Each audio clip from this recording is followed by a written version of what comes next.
এরপরে আপনাদের কাছ থেকে আমরা আবেদন করব। এর সঙ্গে সঙ্গে একটা গুরুত্বপূর্ণ বিষয় সম্পর্কে আপনাদের ওয়াকিবহাল করতে চাইব। যুগে যুগে পরিবর্তিত হচ্ছে ধ্যান ধারণা। আমি যখন প্রথম কাজ শুরু করেছিলাম তখন বলা হতো individually rice therapy, RIC, R for rest, I for ice, C for compression, E for elevation. কিন্তু এখন বলা হচ্ছে, কিছুদিন আগে থেকে আবার বলা শুরু হলো, রাইস নয় বাবু, ওটা প্রাইস হবে। প্রাইস মানে প্রোটেকশন, পি।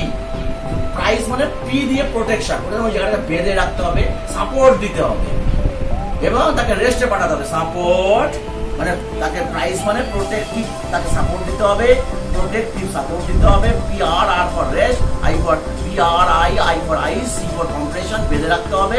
ক্রেপ ব্যান্ডেজ দিয়ে বেঁধে রাখতে হবে যাতে সোয়েলিং না বেড়ে যেতে পারে। এবং তার সঙ্গে সঙ্গে E ফর এলিভেশন, হার্ট লেভেলের উঁচুতে তাকে রাখতে হবে যাতে সে ঝুলতে না থাকে, তাতে তার সোয়েলিং কমবে। কিন্তু আবার একটা নতুন কথা বলা হচ্ছে, এখন বলছে ভাই এখন আর প্রাইস নয়, এখন পুলিশ, POLICE, কি PO প্রোটেকশন, ও মানে optimal load, POL optimal load. অর্থাৎ বিদ্যুৎ দিয়ে যে কথাটা বললো যে আপনি কিন্তু শুয়ে থাকবেন না, ডাক্তার আপনাকে বলতে পারে পশ্চিমবঙ্গে কিন্তু এটা প্রবণতা, এই বেড রেস্ট। খেলোয়াড়ের কাছে বেড রেস্ট, 15 দিন বেড, তার মাংসপেশি, কোয়াড্রিসেপস, হ্যামস্ট্রিং, গ্লুট তার একদম পুরো অকেজ হয়ে গেছে ওই শুয়ে থাকার জন্য।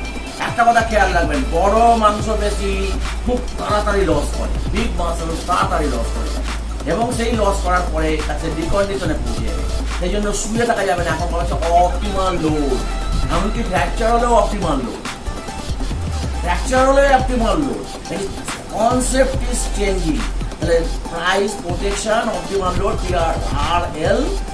OL অপটিমাল লোড, POLI মানে ice, PLIC, C for compression and E মানে এলিভেশন। তাহলে concept is changing, every day we are learning.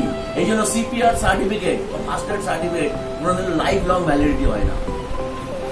কোনো সময় একজন MBBS পাস করেছে তার লাইফ লং ভ্যালিডিটি সার্টিফিকেট, একজন BCom BSc পাস করেছে তার লাইফ লং ভ্যালিডিটি সার্টিফিকেট। কিন্তু ফার্স্ট এডের সার্টিফিকেট সবসময় 2 বছর করে হয়।